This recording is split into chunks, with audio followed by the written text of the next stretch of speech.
Hello, everybody, and welcome to Planet Sky FF, the world where everything revolves around £50,000. My name's Suj. And my name is James. And regular listeners will know we're on the hunt to try and win Sky's 50 grand first prize for Sky Fantasy Football. Are you any closer, sir? I am closer.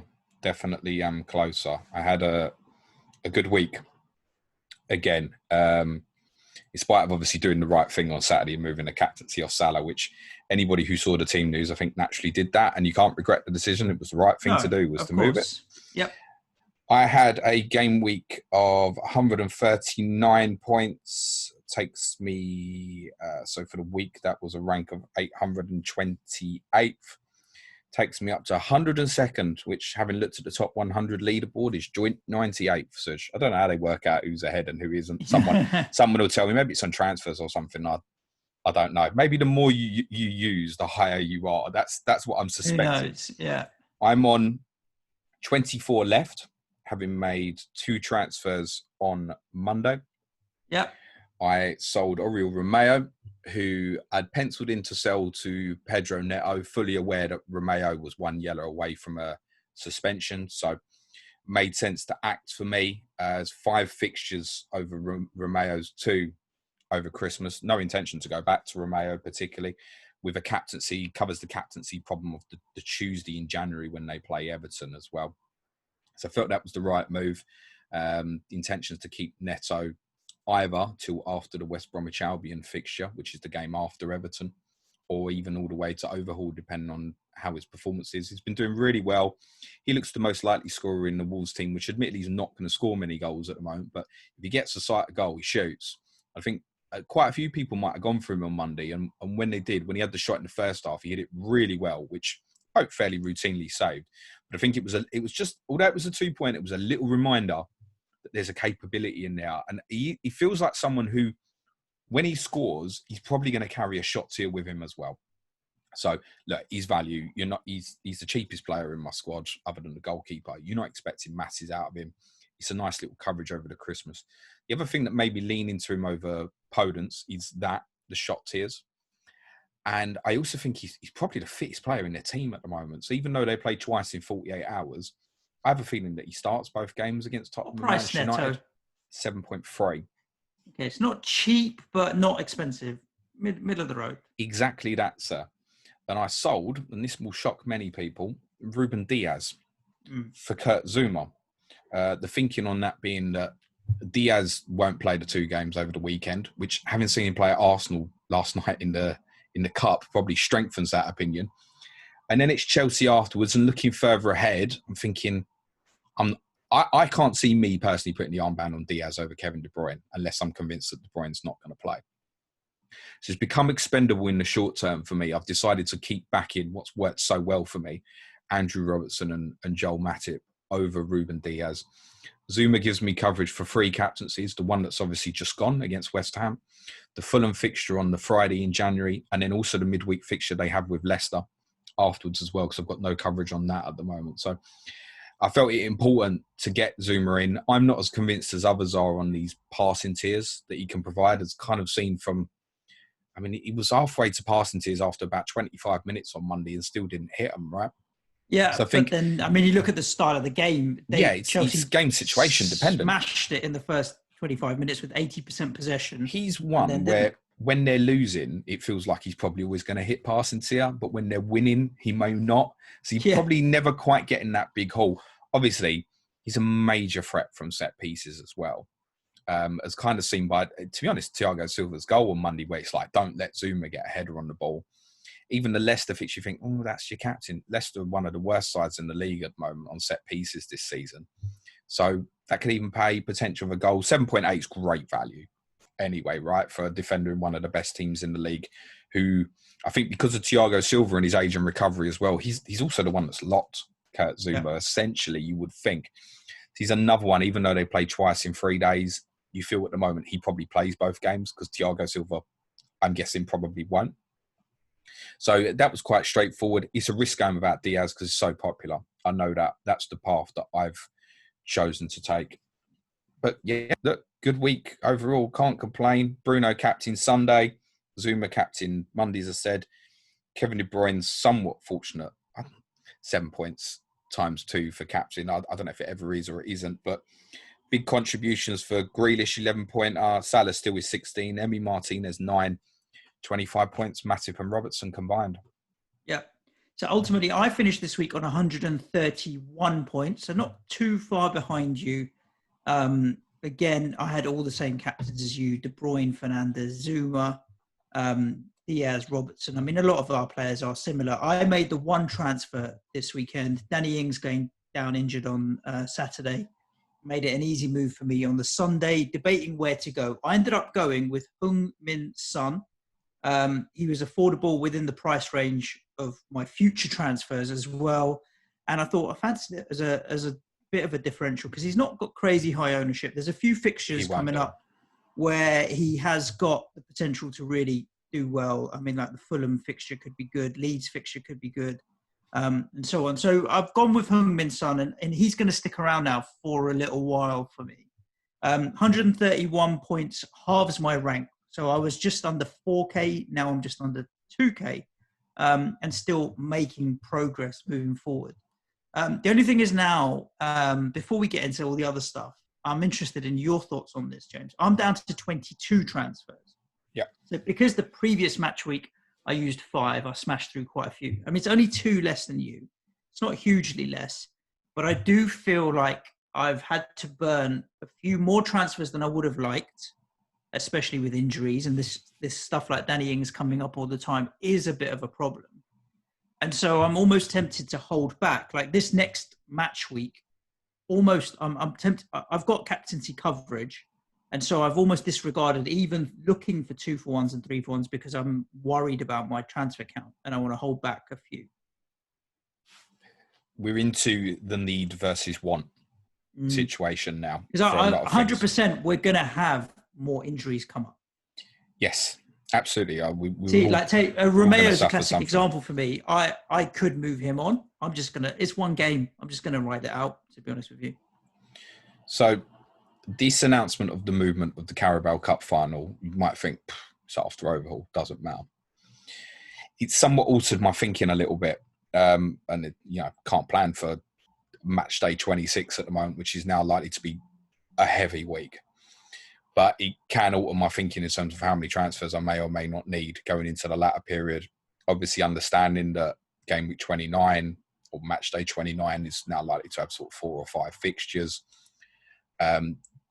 Potential for postponements, things like reorganising Villa Newcastle, which I think will be after Overhaul. Manchester City and Aston Villa, which I think my instinct on that is 17th of February.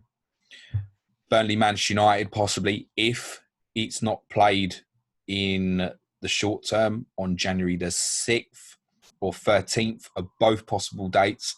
And what happens in Manchester United's Carabao Cup tie tonight might give us a clue to what happens to that. I would expect an announcement quite quickly, for example. I wouldn't be surprised if United lost tonight and they went within half hour after the game playing Burnley on January the 6th. I wouldn't be surprised at all.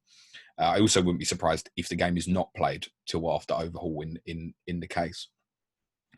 But it's made me concerned, not so much the Burnley United thing, because I've got Bruno, so it doesn't particularly matter. You just go, fine, I've got Bruno. We'll all hit the same points that game and we move on.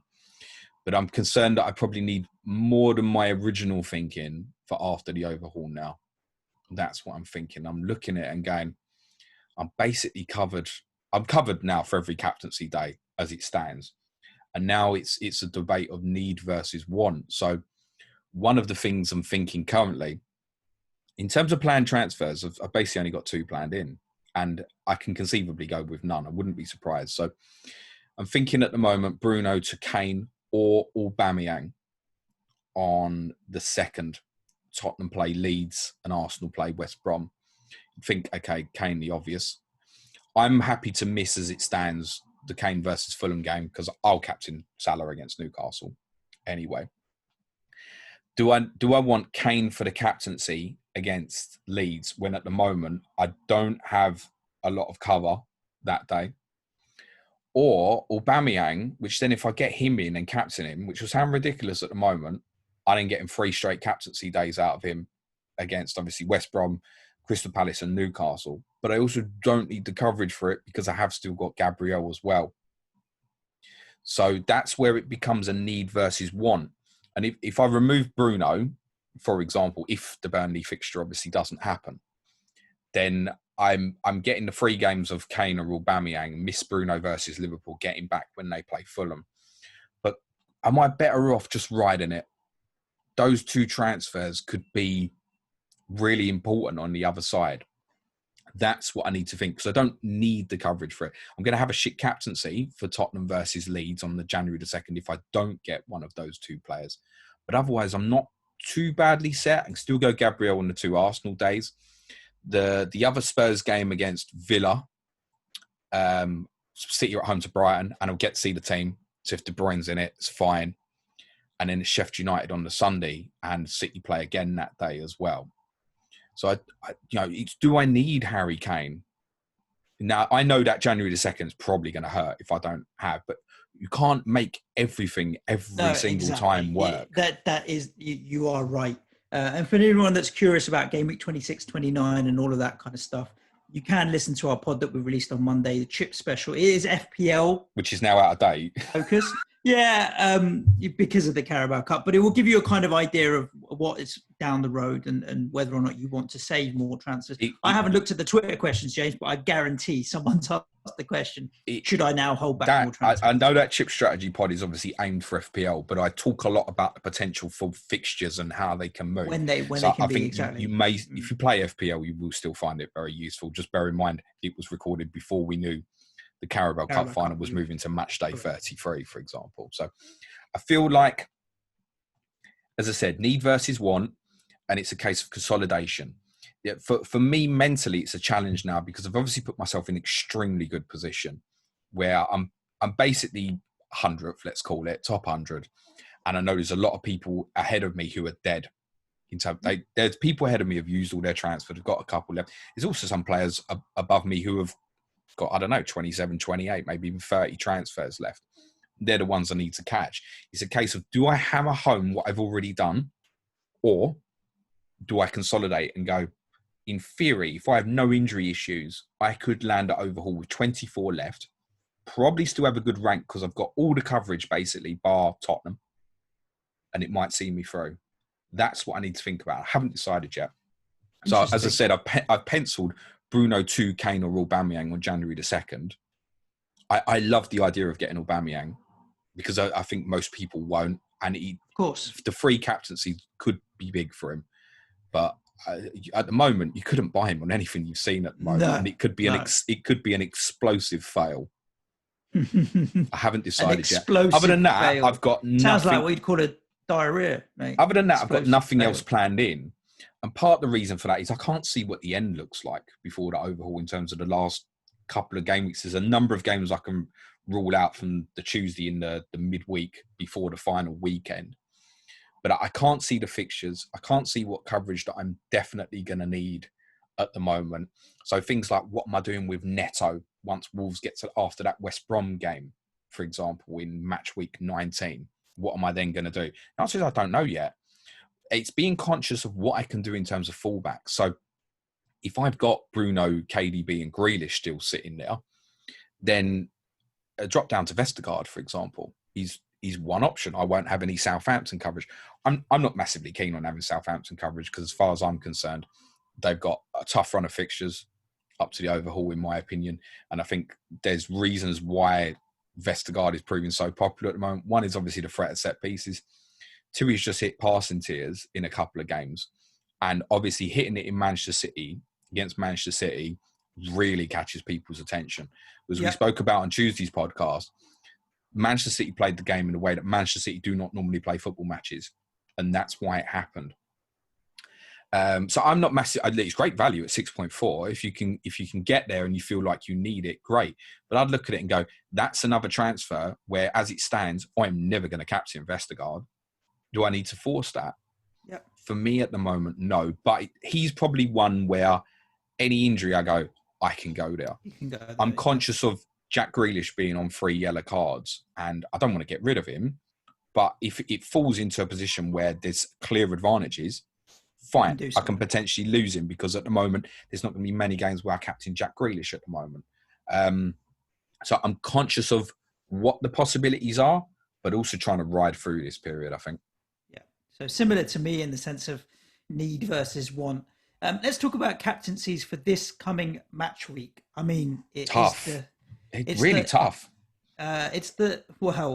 KDB, Salah and Fernandes cover you off the entire match week, but there are A or B options on most days where I think ultimately a lot of people will go with the safe option. But let's see. On the Saturday, can you look past Kevin De Bruyne against Newcastle, or are you worried that he won't play and so you're more likely to stick it on Bruno against Leicester? Or if you'd have asked me pre-game last night, I'd have said extremely concerned that De Bruyne doesn't play against on Saturday against Newcastle, because they play Everton 48 hours later. The fact that he hasn't travelled at all probably makes me lean into the idea that he probably does play twice, which is a big positive for those who own. Bruno will obviously get the team news. We would assume he plays at Leicester anyway, obviously, but it's Leicester away. It's not the best fixture, but I mean, KDB and Bruno, if they play, it could be any time, right? I might go Jack Grealish, Crystal Palace at home. I might, because I just feel like the other two, there's enough concern to maybe think this might be a small possibility on Grealish. I reckon that when it gets round, I will land on De Bruyne. But I think that's really close for Saturday between the three of them. If it was just a weekend and there was no midweek fixtures afterwards, you definitely go De Bruyne's the best choice, in my opinion, from those three players that we're mentioning. But I don't think it's straightforward. I mean, you could see if City are 2-0 up against Newcastle at half-time and it's a stroll, do they just take him off, knowing that they want him to play again in 2 days later? Now, it might be that they're 2-0 up and he's got 2 goals and he's done the damage and it doesn't matter, right? I've given up trying to second-guess rotation and what have you. I've got Pep's it worse as well. Yeah, I've busted on De Bruyne. I'm highly, highly likely to leave it on De Bruyne. At the moment, I'm bust on Jack Grealish. Interesting. The Sunday, less, I think, difficult. That was straightforward. Mo Salah, West Brom, job done. Yep. Yeah. I can't believe anybody made a different decision to that at the moment. Exactly. Monday, City have got Everton. I mean, Chelsea are home to Aston Villa. I've only got coverage from those 2 games, City and Aston Villa and Man City assets. I'm bust on De Bruyne. Well, I bust on De Bruyne thinking he doesn't play against Newcastle. He's the current thinking. That's the obvious point. I think if De Bruyne, for example, doesn't play against Newcastle, you go, okay, Kevin De Bruyne captain away to Everton, fine. At the moment, I'm De Bruyne, but should he then play 90 minutes against Newcastle, I'm massively concerned. And I genuinely, I would potentially lean to Grealish again, away to Chelsea, actually, rather than Zouma, possibly. On the Tuesday, are you just sticking with Bruno at home to Wolves? At the moment, I'm Patrick Bamford. Okay. The one benefit of Patrick Bamford, differential, 12:30 kickoff as well. So I've obviously got the reaction of how many minutes has he played against Burnley 2 days earlier, and I know if he's in that team or not. So I think if Bamford's in the team, and particularly say he's only played 60 minutes against Burnley or 75 minutes if they've taken him off, which he does occasionally do, then I'd maybe go Bamford away to West Brom. You never feel like your player's going to haul. That's a 6 p.m. kickoff. What, West Brom Leeds? Yeah. As is it not 12:30? Is it not first thing? It's the first game, but it's 6 p.m. Oh, sorry. It's the first game of the day, isn't it? Yeah. I'll see the team. Yeah, sorry, you're quite right. 6 o'clock rather than... It's fucking Christmas. I'm all over the shop. Right? 6 p.m. But yes, I'll see the team. That's the important bit. Yeah, of course. I might go Bamford. If I'm wavering on that at all, obviously Bruno is a very safe fullback. But of course. I might be taking a chance with captaincies over the next week or two. And I'll either be 50th or 500th, I think, after this next 7 days or so. And then on the Wednesday... Salah away at Newcastle. It'll be Salah for me. I've got Heung-Min Son at home to Fulham. Yeah. It might be a little cheeky tempter, but... To be honest, I'd look at it at the moment and go, Fulham are a better team than Newcastle. They are. Stands at the moment. They are, no doubt. But they also play a much more attacking style of football that will give you more space. Newcastle, you know you're going to get 5 at the back. Yeah, but the trick against Newcastle, if you score, they're not in the right place at the moment. There's Brentford did them yesterday. So well, yeah, there's stuff going on at Newcastle that's not right. I would favour Salah over Kane, personally, and that's my opinion. I reckon I'll end up with Salah just as coverage, isn't it? It's one of those where is it worth it when so many people are going to captain Salah, and if he does go off, it's not worth it for me. My thinking on that is Fulham will have a lot of the ball in the Tottenham game, more than I think most people can visualise. I genuinely expect Fulham to have more than 50% of the ball. From that perspective, in terms of the counter-attacking of the game, it possibly appeals to Son a little bit more than Kane. Kane will definitely get off some shots on that in the game. I'm not saying that Harry Kane's not going to score against Fulham. I'm not at all. Just personal preference on Salah at the moment away to Newcastle. I think that they're in real trouble, Newcastle. So that's the thinking at the moment. Just on Kane versus Son, I know obviously Tottenham have had a very difficult run of fixtures. Heung-Min Son's had 7 shots over the last 6 game weeks. Harry Kane still had 16. And that's why in this particular game, Kane still massively, if you can get there, is worth the extra money to Heung-Min Son. That's the number one reason why. And with some of the fixtures coming up, Kane obviously appeals. I mean, part of the contingency at the moment in terms of what I've got is, should I lose De Bruyne through injury over the weekend, for example, well, I'll go to Harry Kane when they play Fulham, right? So I'm still open to the idea that I might be going to him. Obviously, look, we'll record again before that game comes round. And by that time, I might feel differently about maybe captaining Kane instead of Salah. You will get the benefit of the team. I also think it's a possibility that Harry Kane might not start against Fulham. A lot of that might depend on Tottenham's result against Stoke in the Cup tonight and when the League Cup semi-final is scheduled. Because remember, that will be the midweek after the Fulham and Leeds games. And if Tottenham hit that semi-final, that's probably going to be the priority in terms of the fixtures. So the one, if there was one that these guys, Kane, Son, would get rested for, it's possibly Fulham. But obviously, we'll get the benefit of the team. And I think a lot of people who are looking at it probably think, well, I'm going to buy them then anyway. If I can't, because they're not in the team, fine, delay it till the Leeds fixture. Because of Salah, I don't feel that I have to have it. Okie dokie. That's a rundown on the captaincy. I think it'd be worth going through some of these Twitter questions, James. We can do so. Have you got planned transfers ahead or anything? I'm not gonna make any, James. What, till Overhaul? Yeah. Well, not till Overhaul, but until and when. Definitely not this match week. The one thing I would say is that there's a few people sliding in my DMs, which you'll feel free to do, but I'm trying to win this fucking game as well, by the way. It's saying to me, if I get to Overhaul and I've got 4 transfers planned in and I'm going to be on 20 transfers left, is that okay? The answer is yes, it is. But you also need to factor into your thinking at the moment that you are almost definitely going to use more than 4 transfers during this period. I strongly believe that. There are so many fixtures between now and the Overhaul. Every team still plays 9 times. There is a long way to go. Yep, exactly that. So I've kind of put it out of sight, out of mind. I'd rather not think about it because in this match week, I'm not making any transfers and then react if and when I get an injury or something comes up. But I'd like to get to at least this time next week, having made no more additional transfers.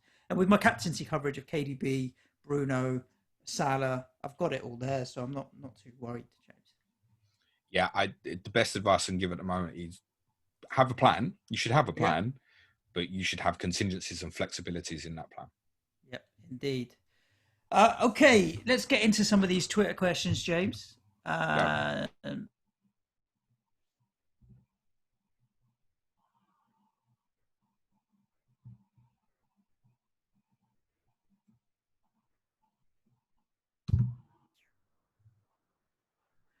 Should we go to Sir Robert Pick of Barnslington first, James? That dude. Yeah, go on then. So we've answered some of these questions, just looking at the Twitter questions, but let's just answer them in the context of the questions.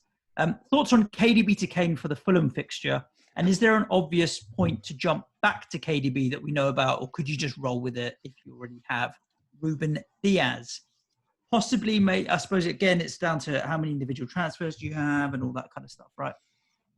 The big problem I foresee with losing KDB, for me personally, is in Rob's case, yeah, great. Obviously, you've got the coverage of Diaz. I would also have the coverage of Zouma. I'm not sure I want to be captain Zouma against Manchester City personally. But my plan at the moment would still be to captain KDB on that Sunday against Chelsea as it stands currently. So I don't really want to. The other problem with obviously getting Kane to Fulham is, so I still want KDB against Chelsea. I still want Bruno really probably against Aston Villa on New Year's Day. And that's probably why that's the way I'm looking to go if I make the move at all, is probably to come off Bruno New Year's Day. But if there's anything doubtful on KDB, I will not hesitate to make that move. So very open mind about it. Can you go without? I think the problem is with KDB, Andrew Ferguson subbed this up really well on Hub on Sunday, was, do you know what? For his value, is he doing bits this year? No. Is he expendable? Yes. Is it going to hurt like hell if he goes off like he has the couple of times, the 20-pointer times 2 against Fulham, 40 points, the 44 points against Wolves? That's what it's about, isn't it? That explosive captaincy that is going to make all the difference for you. And as I've already spoken about, in theory, for me, every day that Manchester City play, they're the best captaincy option till probably they play Liverpool in match week 23, which we don't know what day it is yet. But it might even land that you could still make that case for KDB even against Liverpool that far ahead. Do I want to captain Ruben Diaz through Brighton, Palace, West Brom, Sheffield United, Burnley, and potentially go without? The answer is no. In terms of the recovery of when's back to De Bruyne, it's not easy if you go down that route. I think you're probably going back when City play West Brom, and it's not even a fixture game. You just go, well, Kane's got Liverpool the next day. Now's the time to make the move. There isn't a great way back. The City invariably are going first in a lot of game weeks. So one option would be potentially that you could obviously go Kane for Fulham and Leeds and straight back to Chelsea the next day. That's another option. That doesn't particularly feel right when you still got Kane versus Villa and Sheffield United on the other side. I think if you go, you go. So the getting back to KDB is not easy. Whereas I feel like if I make the move, the missing Bruno against Liverpool and therefore missing Kane against Fulham feels like a better route at the moment. Ian Parron asks a really good question, and when we covered this, we talked about it at the start. With the probability of requiring a massive total this year to win Sky, plus the January TV fixture schedule for our settled teams, is now a time for consolidation? Are there larger point gains to be had post-overhaul instead of several 2 or 3 for ones beforehand? We talked about this consolidation mindset, need versus want in terms of transfers. I'm down to 22 transfers. I would like to hit overhaul with 19 or 20 to only make 2 or 3 across the next 5-6 weeks. We talked about 9 matches between now and overhaul for most teams. So maybe 4 is more realistic. Toss of a coin. Simply, it depends a little bit on where you're at with your teams. I mean, you're happy with your team. I'd look at my team now and go, if you had to tie my hands behind my back and that's going to be my team for the next 9 weeks, I'll go, that's not too bad. That's okay. The players I want in there, I ideally wouldn't have sold Ruben Diaz, but it opens up better for me. For example, if I'd have sold Joel Matip instead, I wouldn't be able to make that Bruno to Kane move, for example, if I wanted to. If I'd sold Robertson, I would, but then I'm a bit loath to get rid of him and the Liverpool. It's the Liverpool double defensive essentially has got me to this point now. I am loath to leave it when the run isn't finished. That might be to my detriment yet, but Ian's right to say, I always thought this January period would be massive in terms of moves, and it's not proved out that way. And a lot of that is because even in the, let's call it the FPL double game week, if you will, a lot of the teams playing Saturday are then playing midweek, and everyone's playing on the Sunday in between and the midweek before that. So it's just like 2 game weeks kind of just sandwiched together. There's not huge gains within that. Yeah. And that's the reason why, whereas 26, you may well land where there's teams that have got 3 for zeros and stuff like that. And that's where it gets hammered. Even if United and Burnley does get dropped on January the 6th, hypothetically, United are playing Villa on New Year's Day, so everybody else plays afterwards. And then Liverpool's not till the Sunday after a lot of teams playing the midweek. There's no game. You just go fine. I'm keeping Bruno Fernandes. That's the end of it. You wouldn't want any more Manchester United, I don't think. No. Benny Blanco, this is quite a simple one. Grealish to Bamford this weekend as a switcheroo. Is it worth 2 transfers or a luxury to avoid? Grealish to Bamford this weekend. I wouldn't make that move on the Sunday, personally, because I think Grealish is one of them you look at it and go, yeah, okay, he's got 2 games in 3 days, but he'll play both. Yeah. So I can understand the maybe moving to Bamford for the West Brom game on the Tuesday. I don't think I'd make that move on the Sunday. Jack Grealish is very capable of returning away to Chelsea, particularly if Reece James hasn't recovered, by the way. Grealish against Azpilicueta, yes, please. Yeah, he'll have some fun there. Yeah, so, assuming it is Azpilicueta, because is Azpilicueta going to play at Arsenal and Villa over the course of those 2 days? That's not even a guarantee, is it? Right? It might be something. Who would different. they switch out to right back? Who else? Well, to be honest, I discussed this idea previously, either on this pod or the FPL pod, that I actually thought Reece James would probably get rested against Arsenal because he would definitely want Reece James to play against Jack Grealish. Now that looks unlikely, probably, judging by Reece James's injury status. So Jack Grealish against Chelsea is still quite appealing. So maybe on the Tuesday, and the influencer on that might be if Grealish gets, say, 4th booking. If he gets the ideal one to skip that might be with Grealish. If he gets booked, probably against Tottenham or against Manchester United. If that was to be a 5th booking, then I think there's runs there we would seriously look at moving off and think, okay, I'll have a good look at this now. So you need to be conscious of Grealish on 3 yellows. But my general feeling on Grealish at the moment is if he misses a game through suspension, I'm not sure at his value that I want to get rid of him. It's hard to jump on, I'm not jump sure off. I want to get rid of him. Yeah. Yeah, agreed. He's almost like a dead player in the sense that so many people obviously own him. Have him, yeah. FPL _Livergirl. I have Romeo in Team 1 who is banned. 24 transfers remaining, so same as you, James. A difficult price point to maneuver out of, and he has been consistently hitting tiers, which I'm happy with at his price point. Worth holding or better to move on to Justin, Soufal, Podence, Harrison? Firstly, I'd rule out, depending on your formation, I wouldn't try and get a defender in if it leaves you 5-3-2 because that's bad. For me personally, I'm on 22 transfers. I'm going to hold, and you've almost answered the question yourself by saying you're happy with his price point and the tiers. It's one game. I think I would hold. I think it was because they played on Saturday. There was loads of players you could have bought last week, like Rafinha, like Harrison, like Neto on Monday. So when these things happen, you need to be on the trigger basically to be able to make quick decisions. For me, I obviously was aware it was coming up, so I already had a process for that. Okay, if that happens, I'm going to Neto. I probably would leave it now. Vestergaard, to be honest, is the obvious one because it gives you coverage of the same team. I obviously don't know what it leaves Lauren in terms of formation and stuff. That's one. You'll obviously get the gain of Vestergaard playing against Fulham where Romeo won't. Wood-Prowse is also on a number of bookings, so I wouldn't look for that as Southampton coverage. You can obviously come off Southampton. I would probably, having got through the weekend and not taken an immediate gain, if you're happy to have him, a little bit like what I've said with Grealish, I'd keep him. Let it go now. We have a question from FPO_pup. How to get rid of the annoyance that is called Barnes, Harvey Barnes, that is, not John Barnes. He's barking. He has me barking mad. Sometimes you end up in these situations where you are not happy with it, and then you try and maneuver out of the situation in as clever a way as possible, but you just got to pull off the plaster sometimes, like I had to a week ago, where I had to make that move and get rid of Gabriel and bring back Grealish, even though I completely lost any games, didn't make any ground.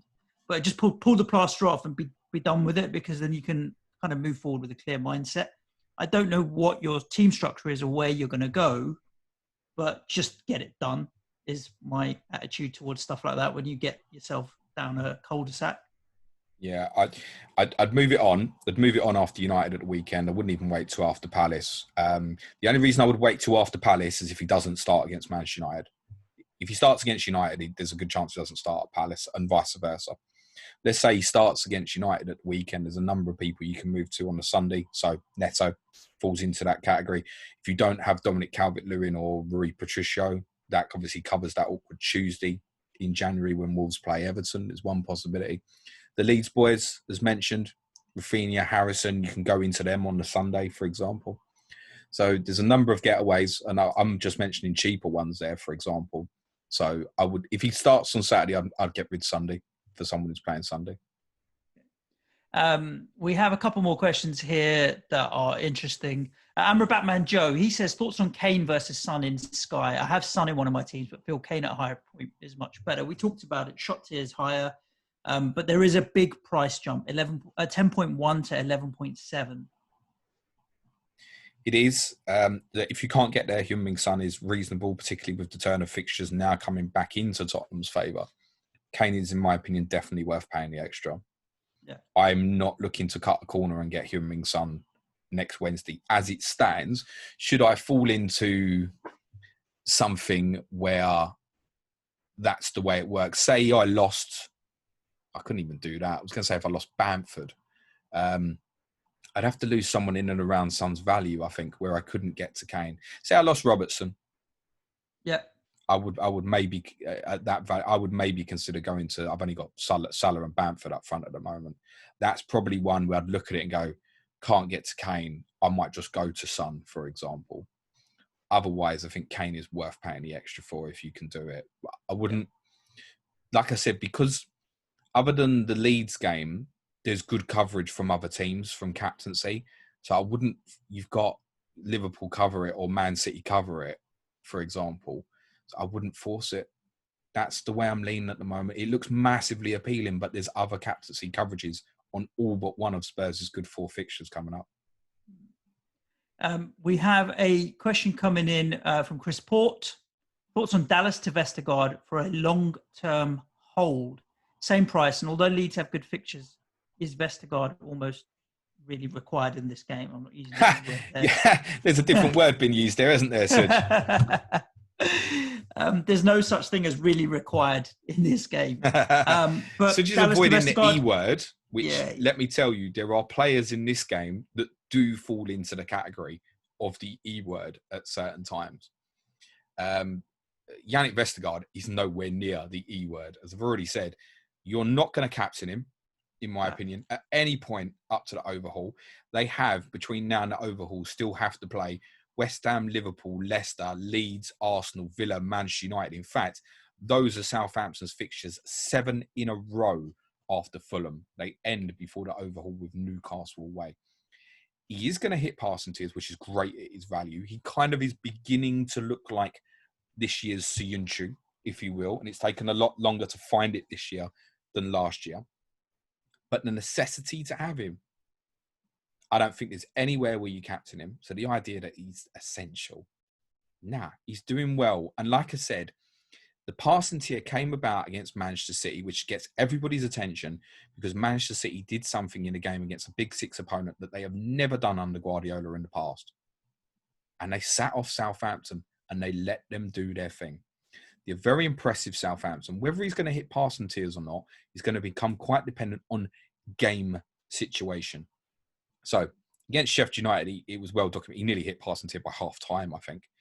The stat was in the first half, he completed more passes than Sheffield United, who obviously sat very deep while the game was 0-0.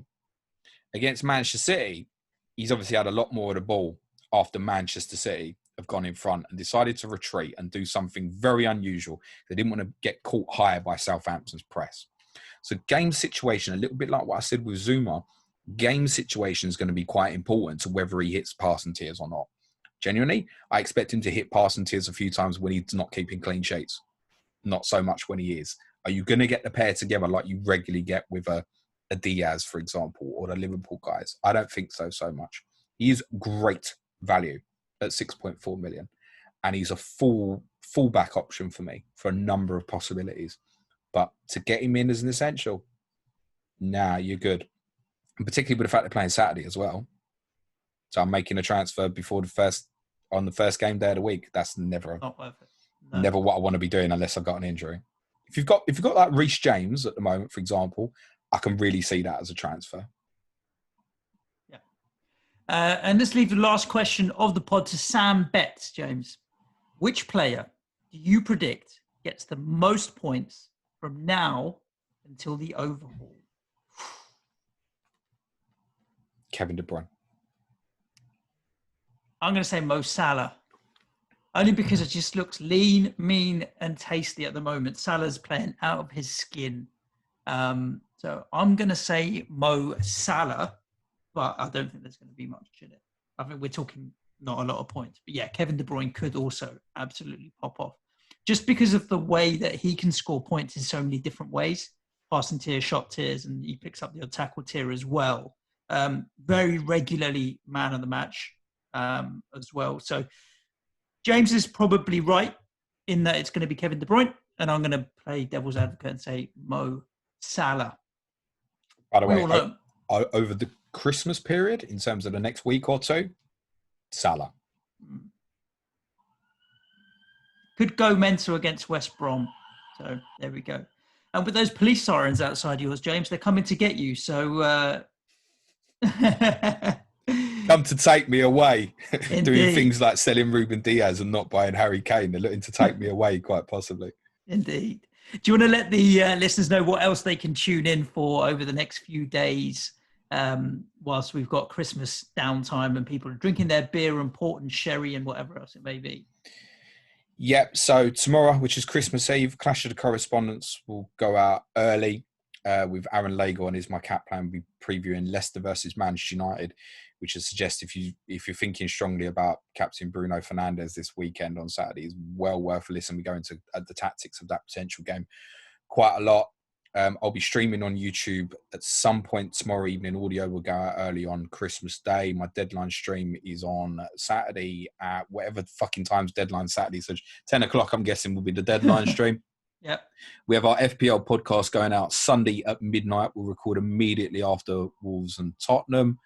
What's happening next Tuesday? What do we normally do on a Tuesday, Suj? We do, for the patrons, we do Tottenham. But we either have People's Poll or we have a main pod. So one or the other. We'll find something to do next Tuesday and Wednesday again next Sky, when I'll probably come to the podcast this time next week and go, yeah, mate, I'm captain Harry Kane tonight. Fuck this. Lovely, lovely. So stay tuned wherever you are by hitting the subscribe or notification bell or whatever else it may be. But in the meantime, enjoy your Christmas break if Sky is the only pod you listen to, and stay safe wherever you are. Ciao for now. Have a good Christmas, everyone. Good luck. Cue music, please, man child.